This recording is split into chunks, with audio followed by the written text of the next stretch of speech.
Naga People's Union Impal Shinbani organized Tawani. Aduna Nishi press meet Ashida. Ekoi Hairiba organization Ashida.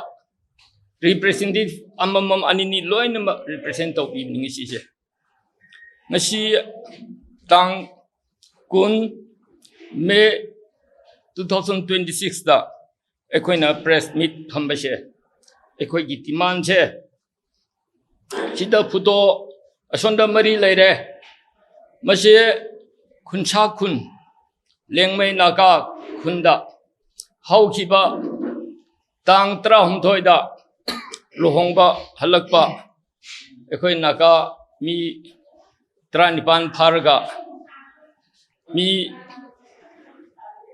Kun Paraga Taramri di Tatokre Nubi Angang Miamche Mashe Pabaganda Leilon Waipe Kunda Pabni Madu Pabaganda Waipegi Nubi Miamna Pabni Karishe Aduga Perjamiam Shiobni Nupam Yamshe Aduga Pula Puraga Nubi Makashina Tongana Pugre Aduga Huji Shidaya Lady Puto Marishe Mashi Naga Turkshe Mashi Tongana Tamkibni Pukibni Nishi Pauba Ekoi Makoi Tres out of Ngamdre Central Security State Security Miamna Changa Huji Pau Thiri Pangde Mashe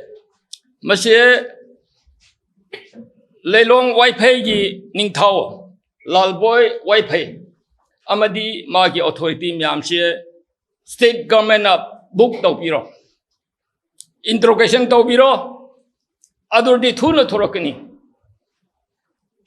Aduga Perjamiam Supabio Adu the involves the Miamshe Adu Dardi Kadai Halle Kanana Pavno Habshe Equina Tuna Pangani Aduna Hujikse Ekoi Nagashina di Mi Trukshe Latabra Haina Ekoi di Chauna Ekoi 90% Ekoi Chingnare Aduna Mashe Atubum Tamda Mashe release Tobiro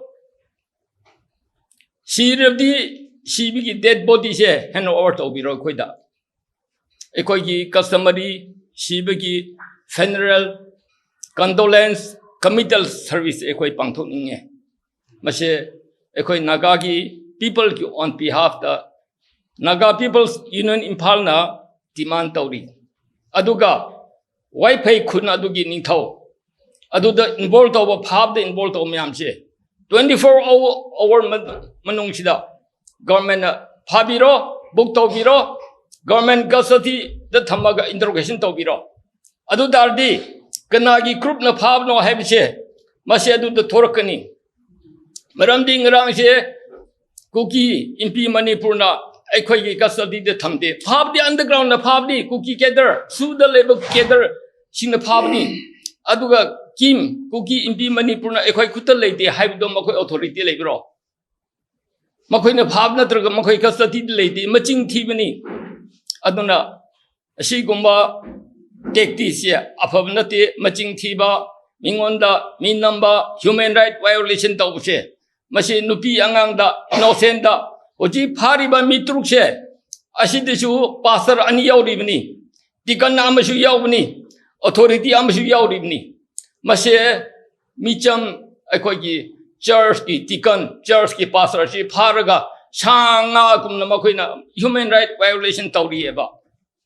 Mashi Manipur Shargana, Atubo Matamda, 24-hour Mununda Paraga, Mashe interrogation che. Tauri Torkani Hadse. A Mashi, Equi Nagagi on Piaf, Mashi, Equi Timan Tauri.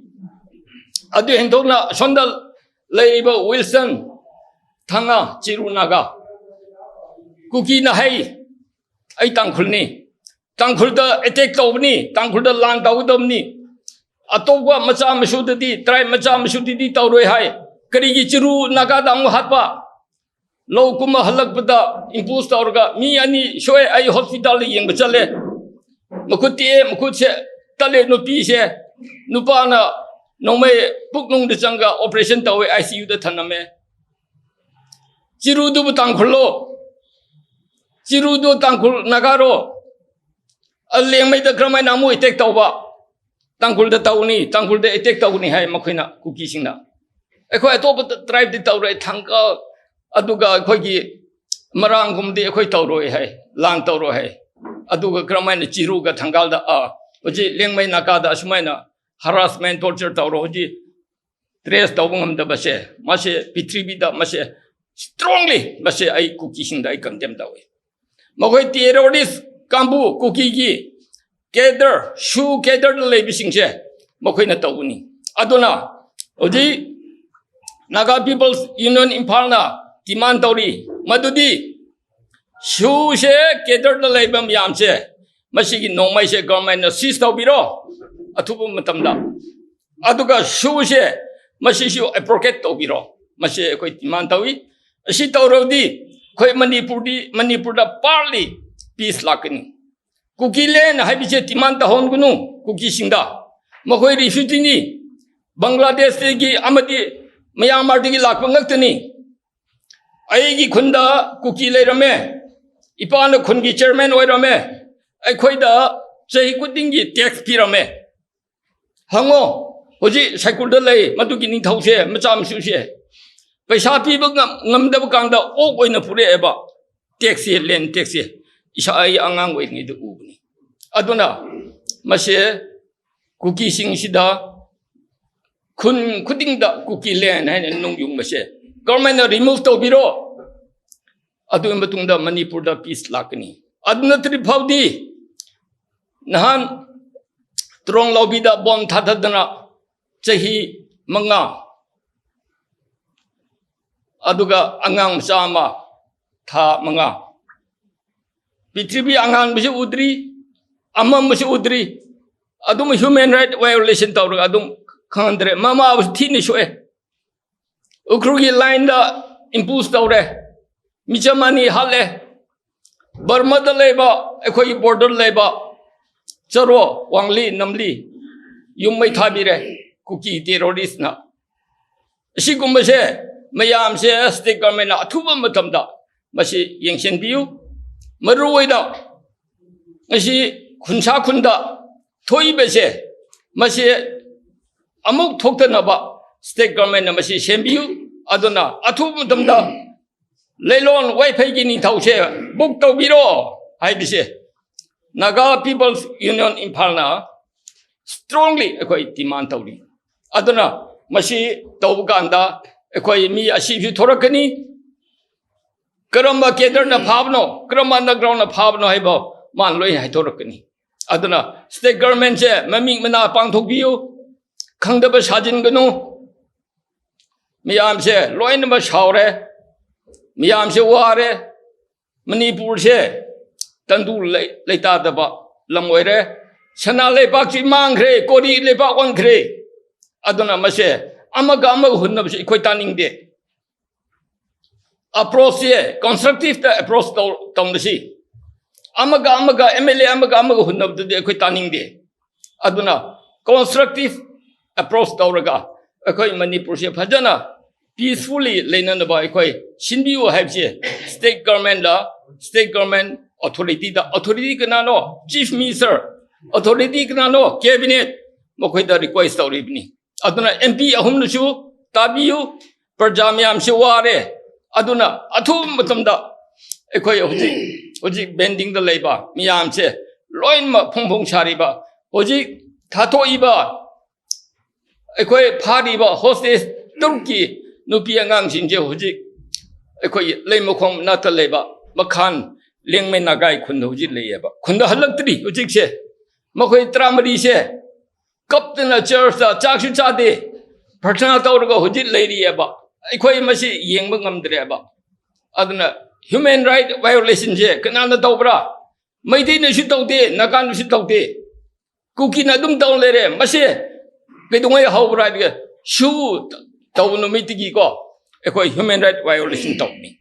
Adana, shoe say, Tuna, a police Tobiro, Gather, shoe gather, no Mayam say. Government state government the Tambiradi, a quite peace lakani habishe.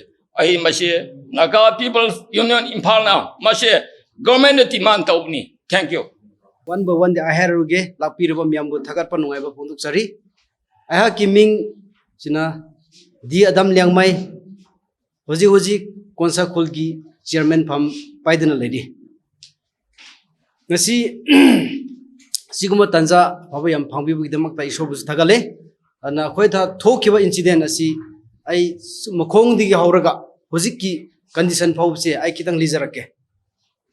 Tang Tara Humdoi. Date 13 May, asida Kangho dana sigumba incident yam nungai tabasi thoki. Huziki incident thoki bisi karidigi kamaina lakhi bno. Akoi konsa khul gi praja myamda praja singda mitra nipan sida kamaina phajing khibno haipsi lakpam matamda. 13 May sida Kolen haiba mafam sida. Imbus tauraga kuki gi mi Pastor Ahum Siki. Aduda, a quick quantity keep say, Colin have a mapamse, kilometer 25 to 30. Yamla pay mapamsiam, sangmane. Adu aquay the Kamaina, Kaho than aqueda, Summer Lucky Bra. Reaction say what the Kaman Lucky Bra have say when some this Karegini, Kale, question the way Shana. A quick consaramgi, consakulgi, Praza Singdi.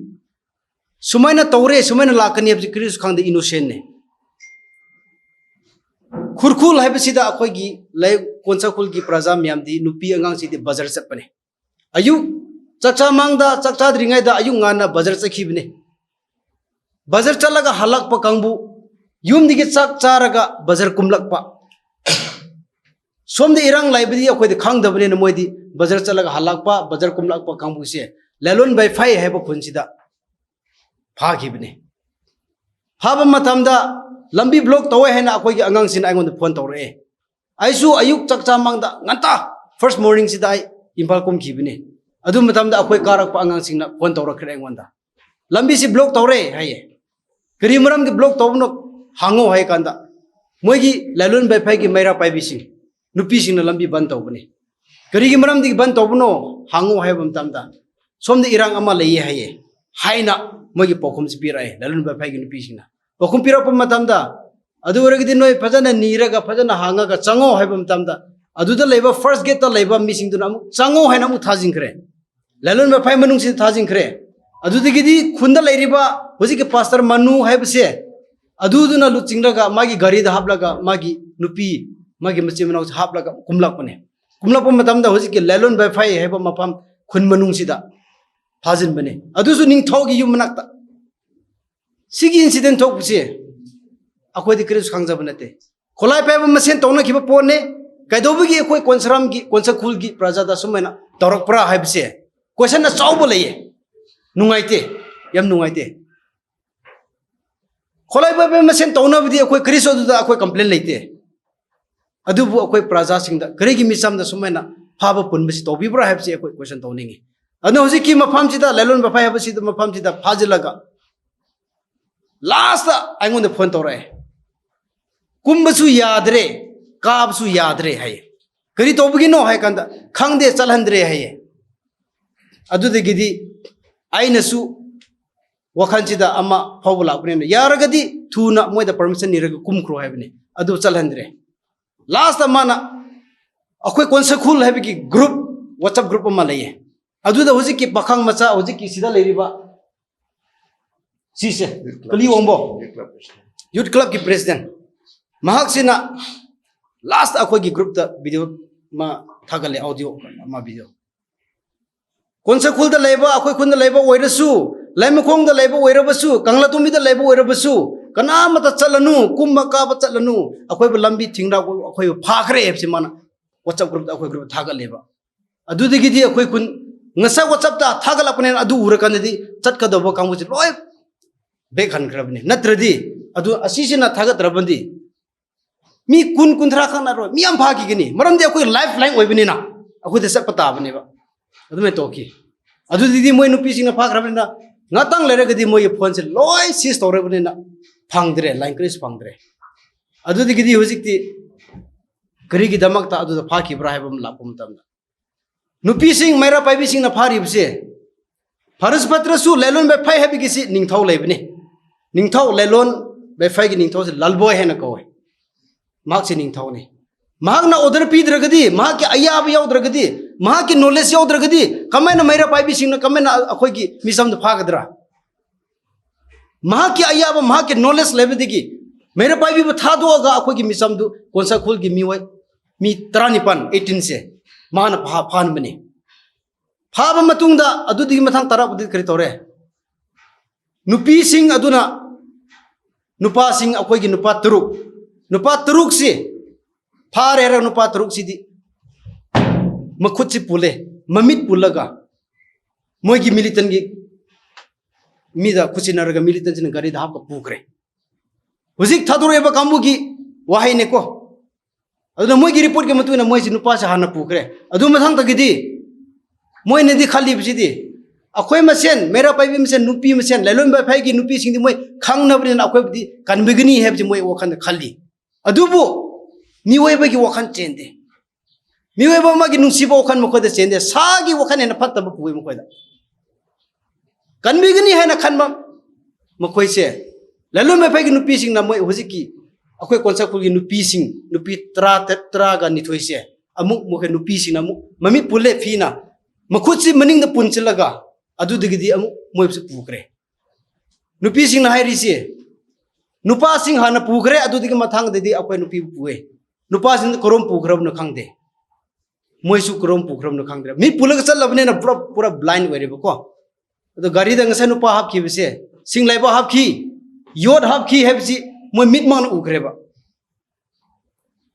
असिसि evidence Chowna लेबने अदुदगी पूरा ग नुपी सिंग सि दे 13 से whole day चिंग न पुए है नुपा सिंग the chrome the पुखरब न खंगदे whole day पूरा ग चिंग आ narrow फंगदबा मफम करी सुदबा मफम द पुरे अदुदगी अहिंग मामला प मतम ददी मोय चट प मतम द मिट पुले खुद पुले कमन सकनी याम वन अखोय बु येंगदी मोय दि खोलाय पाय काक त ओइग्रे ये अखोय बु तुंग येंगला कनु येंगदी नो हातु कने ना अदु नुपी सिंग पुरीबा कंबु मोय की लालाव सिंग कुकी मिलिटन सिंह दो योपाक जो पायरग चले है अदु अरेदी मोय वखन द नुपी सिंह दो हातोगा फुमगे हेबो वखन नेबो मोयसे अफाबो खन खंद्रेबो मखदा पूरग चप मतम द होल डे चलगा हुजि की चिंग फत्तब लोक त मोयसे पुसिले ngam का खले डाउन कुमे हेबसि मोयना हाय मिट पुलगसु चटपदुदगी मोय बाहर ओइख्रेबा चप मतम द लोक त पुथारगा थमे इसिंग द चंगो तुरेन द संगले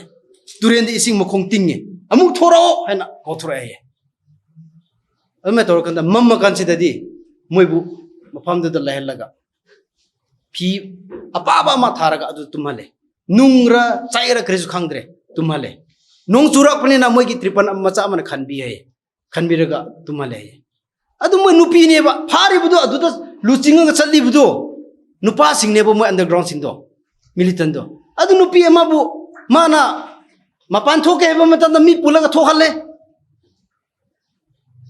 नंबर 1 सेके नंबर 2 सेके हेरमगनी अदु मतन मी पुलगा थोहलेबा मोयसे मित फी पुलिबजु लथोक पीदेबा याम वाना खंगना नुपी सिंगसे खंगगा 13 अहिंगसे लेलगा नुंथिन मित पुलगा चाक चाहले चाकसु खितंग मित पुलगा चाक चाहन चाकसु कायदा लेबा मारा गा चाय मैं तौरगा 13 अहिंगसी होल नाइट लेरगा 14 अयुक सिदगिदी सुम लेरबम तमदा 14 दगिदी मोयसी अमुक पुरे चलगा मोयबु खुंद थिनबा थिलाय है मथांग मथांग ngसाइदि मोयबु थिलाबसे लंबी छि फतबा थौरी न मोयना थादरगा मोय नुपी सिंग थौरी द पायरा कुमलेबा लोक त लेर लोक त चलहमनेना अदु दगिदी मोय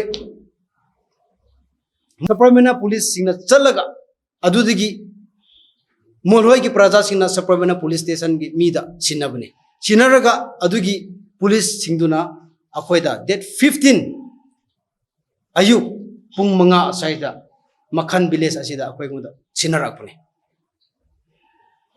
अदु ओरेदी होजिक्सी कुकी सिना कुकी एमपी किमना हाइरिबसे अखोयदी फारिबसे मी 32 खतने मी 3 तु खांगदे है एविडेंस करी रहा है कंदा आई लेब लग सुहाई के सिगी नुपी मताई मनो चलिंगा दा सिबुस फाबने सी असिनते सी फेनोवे को asisu matai mano sa linga da pare asisu matai mano asi anga masa ga si mapaga mamaga phabni adu kamai na akoi mitruk tu phade herib no heda